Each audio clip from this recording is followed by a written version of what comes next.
कि दीपावली का त्योहार कितने लोग मनाते हैं? हाँ हाथ उठाइए आराम से, सब लोग मनाते हैं। अच्छा ठीक, हाथ नीचे कर लीजिए। अच्छा, दीपावली में जो पूजा होती है लक्ष्मी गणेश जी की, वो पूजा कितने लोग करते हैं? वो लोग हाथ उठाएं। लक्ष्मी गणेश जी की पूजा कितने लोग करते हैं? आप करते हैं भैया? बहुत अच्छी बात है। हम कहाँ कह रहे हैं गलत बात है भैया, खूब पूजते रहो। गोबर गणेश पूजने से तो कल्याण ही होगा हमारे समाज का। बहुत अच्छी बात भैया, लक्ष्मी पूजो नहीं तो लक्ष्मी मिलेंगी कैसे फिर? पूजना चाहिए भाई, हम तो नहीं कह रहे नहीं पूजना चाहिए। माताएं बहने हाथ उठाइए, कितने लोग लक्ष्मी गणेश जी की पूजा करते हैं दीपावली के दिन? हाथ उठा दीजिए आप लोग। हाँ, ऊंचे ऊंचे हाथों उठाइए जो लोग करते हैं।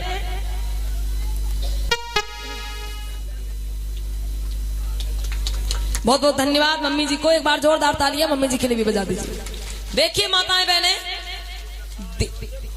अच्छा, जो दीपावली का त्योहार आता है, दीपावली का त्योहार क्यों मनाया जाता है? देखिए, इसमें किसी की निंदा वाली बात नहीं है। ये कोई मत समझे कि किसी की निंदा की जा रही है। जो हकीकत है, जो सच्चाई है, वो आप लोग समझे। अगर इच्छा हो तो माने और ना इच्छा हो तो मत माने। कोई जबरदस्ती थोपा नहीं जा रहा कि आपको मानना ही है।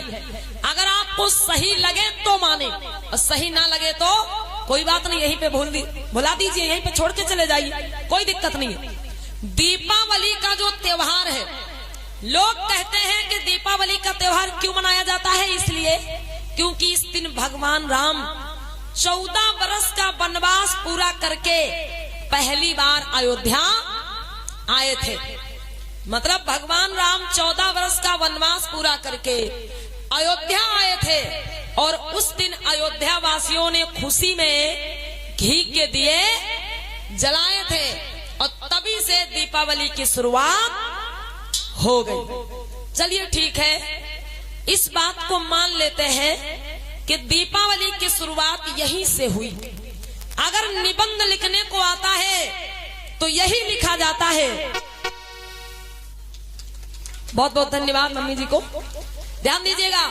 अगर निबंध लिखने को आता है तो यही लिखा जाता है कि हाँ, दीपावली की शुरुआत कहां से हुई? भगवान राम 14 वर्ष का वनवास पूरा करके अयोध्या लौटे थे। अयोध्या वासियों ने खुशी के मारे घी के दिए जलाए, तब से दीपावली की शुरुआत हो गई। बहुत अच्छी बात। लेकिन विचार करिए आप लोग भैया, दीपावली के दिन पूजा किसकी होती है? लक्ष्मी और गणेश जी की।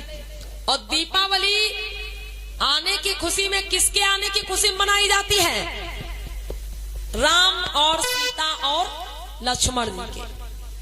मतलब दीपावली मनाई जाती है राम के आने की खुशी में।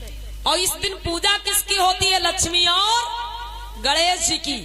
अरे भैया, जब राम सीता के आने की खुशी में दीपावली मनाई जाती है तो इस दिन पूजा भी किसकी होनी चाहिए? राम और सीता तो पूजा होनी चाहिए, लेकिन उनकी पूजा नहीं होती, पूजा होती लक्ष्मी और गणेश जी की। मतलब बारात किसी और की भाई, कलेवा कोई और खा रहा है। आने की खुशी में किसी और के मनाई जाती है और पूजा किसी और की हो रही। चलिए इस बात को यहीं पे छोड़ देते। कुछ लोगों का मानना होता है कि नहीं नहीं, दीपावली के दिन लक्ष्मी और गणेश जी की पूजा इसलिए होती है क्योंकि दीपावली के दिन लक्ष्मी जी की पूजा करने से घर में धन आता है। दीपावली के दिन लक्ष्मी जी की पूजा करने से घर में धन आता है। मतलब लक्ष्मी माता स्वयं आती है दीपावली के दिन हर किसी के घर में। इसीलिए हमारे लोग क्या करते हैं भैया, मूर्तियां प्रतिमाएं खरीद करके लाते हैं। दीपावली जब आती है 15-20 दिन पहले से देखो, हर चौराहे पे जहां भी चले जाओ सब ढेर के ढेर लगे हुए हैं। कोई 50 रुपया की, कोई 100 रुपया की, कोई 200 रुपया की, कोई 500, कोई 1000 रुपया की मूर्ति खरीद के ला रहा है और घर में बैठ करके पूजा कर रहा है कि हमें धन मिलेगा, लक्ष्मी जी हमको धन देंगे।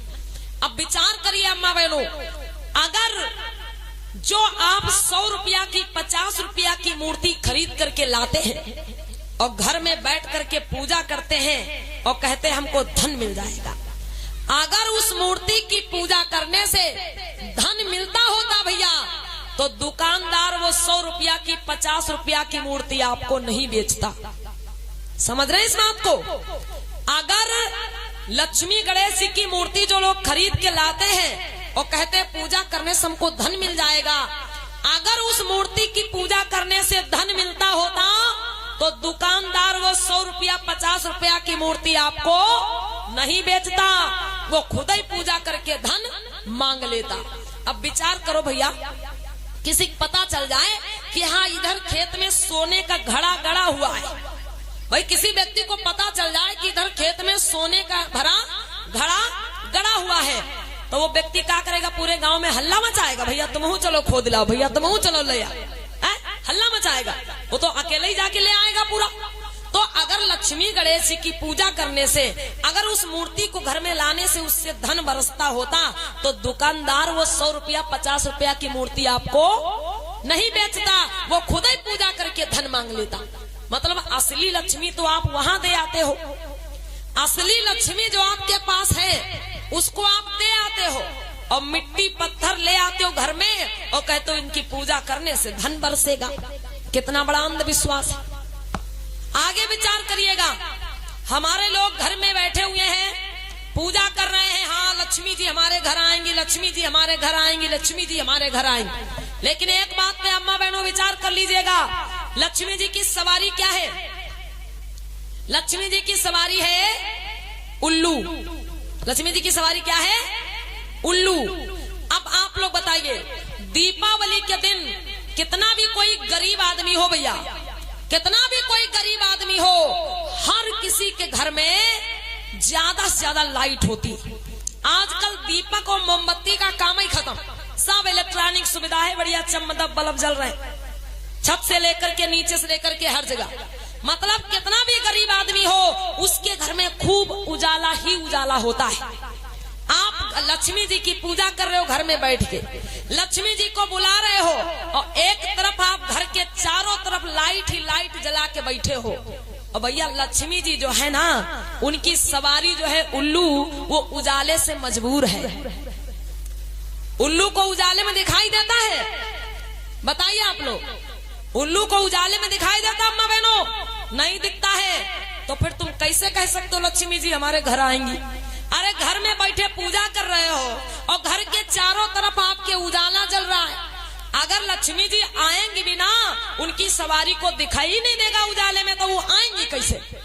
और दूसरी बात भैया, दीपावली के दिन गोला पटक्का तो खूब ही दगत, और उल्लू हो चाहे कोई पक्षी हो, गोला पटक्का तो बहुत ही डरात भैया। दीपावली के दिन गोला पटक्का तो खूब ही दगते, और उल्लू हो कोई पक्षी हो, गोला पटक्का बहुत डरता है। अब आप एक तरफ घर में उजाला जला के बैठे हो, उनकी सवारी को दिखाई नहीं देगा, और एक तरफ आपके घर में द्वारे पे भाई खूब गोला पटक्का दग रहे हैं, उल्लू गोला पटक्का की आवाज सुनेगा, आएगा ही नहीं। अब बताओ लक्ष्मी जी कैसे आएंगी तुम्हारे घर? कैसे आएंगी बताओ? तुम पूजते रहो, धन कभी नहीं मिलने वाला। लक्ष्मी जी आएंगी, पता किसके घर आएंगी? मुसलमान भैया के घर आएंगी। काहे? क्योंकि वो लोग तो दीपावली मनाते नहीं भैया, मुसलमान भैया लोग तो दीपावली मनाते नहीं, और उनके घर में होगा अंधेरा, और लक्ष्मी जी का हेलीकॉप्टर सीधे जाके उन्हीं के घर में उतरेगा, क्योंकि अंधेरे में भैया उल्लू को बिल्कुल साफ दिखाई देता है। अंधेरे में उल्लू को बिल्कुल साफ दिखाई देता है, और उजाले में उसको नहीं दिखाई देता। वो लोग बिना पूजा किए धनवान हो जाएंगे, और तुम बुलाते रहो लक्ष्मी जी नहीं आने वाली। कैसे आएंगी भाई? जो चीज खतरा है उसको तुम जला के बैठे हो, तो कैसे लक्ष्मी जी आ जाएंगे? बताइए आप। तो प्यारे बंधुओं, पूजा करिए। पूजा का मतलब ही होता है पूरी जानकारी। पूजा का मतलब क्या होता है? पूरी जानकारी। उसके बारे में पहले पूरी जानकारी कर लीजिए। अब बुला रहे हो लक्ष्मी जी को, तो भाई अपने घर में अंधेरा रखो, क्योंकि अंधेरे में दिखाई देगा उनकी सवारी को, उजाले में दिखाई नहीं देगा तो आएंगी कैसे वो? इसलिए माताओं बहनों देखिए, त्योहार का मतलब मैंने अभी क्या बताया, त्योहार का मतलब होता है तुम्हारी हार। त्योहार का मतलब ही होता है तुम्हारी हार। ये जितने भी त्योहार हैं, त्योहारों को नहीं मनाना है। अगर आपको मनाना है तो पर्व मनाइए। पर्व आपके कौन से हैं? 14 अप्रैल बुद्ध पूर्णिमा, विजयदशमी, माघ की पूर्णिमा, ये पर्व है आपके। आषाढ़ की पूर्णिमा, ये पर्व है आप लोगों के। इन पर्वों को मनाइए माताओं बहनों। और बाकी जितने ये त्योहार आप लोग मनाती है ना, ये त्योहार आप लोगों के हैं ही नहीं। ये त्योहार इसीलिए बना दिए गए ताकि हमारे लोग इन्हीं त्योहारों में उलझे रहें और अपने बारे में कबहू कुछ ना सोच पावे। क्योंकि हर महीने में एक त्योहार आता है, एक त्योहार गया तो दूसरा आने वाला है। अब हमारी माताएं बहनें क्या करती हुए त्योहार की तैयारी हम लगी रहती। हाँ भाई करवा आने वाला, बिटिया के यहाँ करवा ले जाना है। रक्षाबंधन आने वाला, अरे भाई राखी लेके जाना है। भैया दूज आने वाली, अरे भैया दूज लेके जाना है। मतलब इन्हीं तीज त्योहारों में व्यक्ति उलझा रहता है। जितना लोग कमाते हैं उससे ज्यादा इन्हीं तीज त्योहारों में खर्च हो जाता है, लेकिन लोग समझ नहीं पाते। रक्षाबंधन आता है अम्मा बहनों, रक्षाबंधन। अब रक्षाबंधन में हमारे समाज का करोड़ों रुपया जाता है। कैसे करोड़ों रुपया जाता है पता अम्मा बहनों? 1 रुपया की कीमत नहीं होती धागा की, और वो धागा आपको 50 रुपए का दिया जाता है। जो धागा 1 रुपये का होता है वो धागा आपको 50 रुपए का, 100 रुपए का दिया जाता है। अब बताओ, केवल रक्षाबंधन वाले दिन ही हमारे लोगों का करोड़ों रुपया जाता है। और सबसे ज्यादा ये तीज त्योहार मनाता कौन है? हमारे लोग, SC ST OBC समाज के लोग। सबसे ज्यादा यही लोग इन त्योहारों को मनाते हैं। इसलिए माताओं बहनों, इन त्योहारों को मनाना बंद करिए, क्योंकि त्योहार हमारे आपके हैं ही नहीं, हमारे आपके पर्व हैं। जब बुद्ध पूर्णिमा आए बड़ी धूमधाम से मनाइए आप लोग। आपके निकट नजदीक में बुद्ध विहार बना हुआ है। कहाँ पर? सोहरिया में। हाँ, ये माननीय हमारे भैया जी माननीय हरिलाल बौद्ध जी यहाँ पर बैठे हुए हैं। आपके यहाँ बहुत सुंदर बुद्ध विहार बना हुआ है सोहरिया में। माताओं बहनों, जब कोई अपना पर्व आए तो सब लोग मिलकर के बुद्ध विहार में जाइए, पुष्प अर्पित करिए, मोमबत्ती जलाइए, ठीक है, और बड़े धूमधाम से अपने पर्वों को मनाना शुरू करिए माताओं बहनों। एक बात और बता देते हैं, संस्कारों वाली। हमारी माताएं बहनें संस्कार करती हैं। संस्कार कौन कौन से? जिस दिन से बच्चे का जन्म होता है उसी दिन से संस्कार शुरू हो जाते हैं। जिस दिन से बालक का जन्म हुआ उसी दिन संस्कार शुरू हो जाते हैं। जैसे कहीं जब बच्चे का जन्म हुआ तो सबसे पहले क्या होता है माँ बहनों? छठी होती है। उसके बाद क्या होता है? बरहा होता है। उसके बाद क्या होता है? मरचटना होता है इधर, हाँ मरचटना होता है। और उसके बाद क्या होता है? मुड़ना। पूछो ना कुछ भैया। फिर मतलब बच्चे का जन्म हुआ सीतापुर में, लड़कवा का जन्म हुआ सीतापुर में, और नानी रहती फैजाबाद में। और नानी के पास जैसे फोन पहुंचा कि नाती का जन्म हुआ, और नानी तुरंत ही मुंडन माने बैठी पूड़ागिर में। अब गरज हो तुम्हारी बनवावे जाओ भैया, वो तो माना है। अब माना है तो फिर बनवाने जाना है। मेरी माताओं बहनों, इसलिए ये संस्कार भी अपने घर में करिए आप लोग। ये जो मरचटना मुड़ना हमारी माताएं बहनें बड़ी दूर दूर मान देती हैं, और ऊपर से क्या कहती हैं कि अरे जब हम मरचटना करेंगे, जब मुड़ना करेंगे तो बड़ी धूमधाम से करेंगे, नौटंकी करवाएंगे, ऑर्केस्ट्रा करवाएंगे, डांस पार्टी करवाएंगे, तब अपने भैया को मुड़ना करेंगे, ऐसे थोड़े करेंगे। मेरी माताओं बहनों देखो, इन चीजों से आपके बच्चे का भविष्य नहीं सुधरने वाला। मुंडन में, मरचटना में आप लाखों रुपया खर्च कर लो, 2, 4, 5 साल लोग याद रखेंगे अम्मा बहनों, फिर भूल जाएंगे कि आपके बच्चे के मुंडन में क्या हुआ था।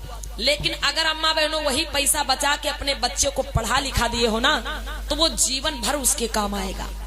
जितना पैसा छठी बरहा मुड़ना मरचटना में खर्च हो जाता है, अम्मा बहनों ये पैसा बचाओ अपना, ठीक है, ये पैसा अपना बचाओ और अपने बच्चों को पढ़ाओ।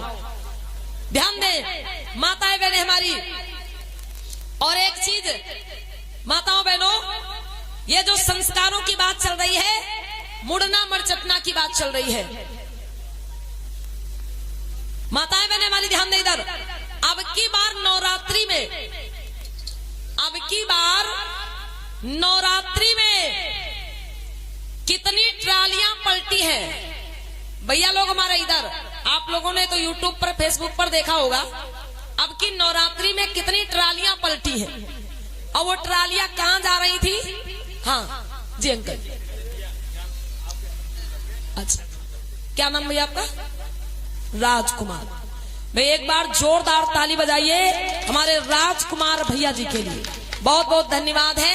ये भैया जी ने जो अंधविश्वास अपने गले में बांध रखा था, इससे भैया हमारे मुक्त हो गए। एक बार जोरदार ताली भैया के लिए बजा दीजिएगा। माताओं बहनों, इसी का नाम है परिवर्तन।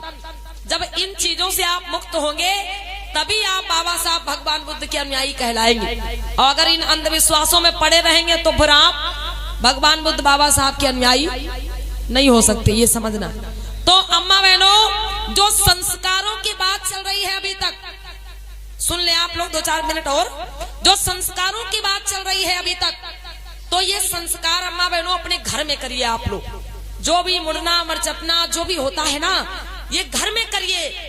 अभी नवरात्रि में कितनी ट्रालियां पलटी हैं।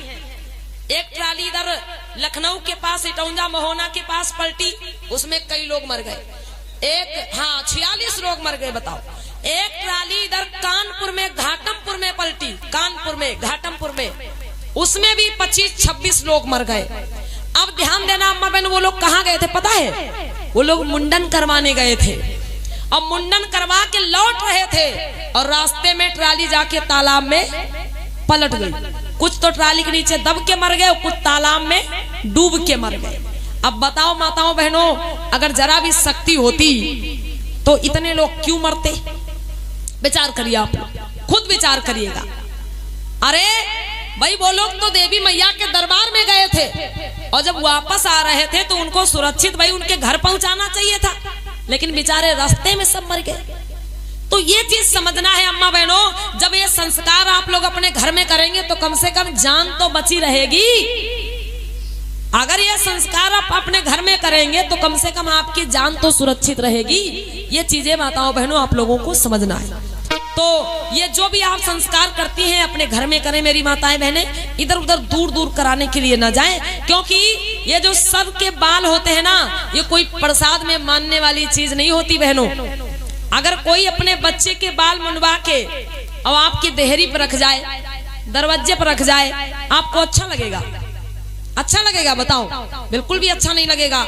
अगर कोई अपने बच्चे के बाल मुंडवा के आपके द्वारे दरवाजे पर रख जाए, आपको अच्छा नहीं लगता है, तो आप दूसरे के द्वारे बाल रखाती भाई, उनको कैसे अच्छा लगता होगा? ये खोपड़ी के बाल भी कोई प्रसाद में चढ़ाने वाली चीज है? कोई मानने वाली चीज है?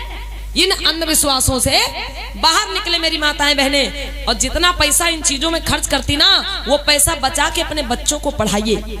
छठी बरहा मुड़ना मरचपना में लाखों रुपया लोग खर्च कर देते हैं। मतलब जब तक बच्चा 5-6 साल का होता है तब तक लाखों रुपया खर्च कर देते हैं, और जब बच्चा के ऊपर पैसा खर्च करने की बारी आती, जब बच्चे को पढ़ाने लिखाने का नंबर आता है, तब पैसा नहीं है। तब सरकारी स्कूल में नाम लिखा दिन भैया जाओ और खिचड़ी खाओ, तब पैसा नहीं है। मतलब मुड़ना मरचपना के लिए कर्जा ले लेंगे भाई, दिल्ली पंजाब लुधियाना कमाने चले जाएंगे। अरे हमको अपने भैया का मुंडन करवाना है, बड़ी धूमधाम से नौटंकी करानी, उसके लिए बाहर कमाने चले जाएंगे। अरे भैया कमाना है तो अपने बच्चों की पढ़ाई के लिए कमाओ, बच्चों को अच्छी शिक्षा दिलाओ जो जीवन भर काम आएगी। और मुड़ना मरचपना में लाखों करोड़ों खर्च कर दो, उससे आपके बच्चे का जीवन नहीं सुधरने वाला। ये चीज ध्यान रखिए। बोलिए भगवान बुद्ध की।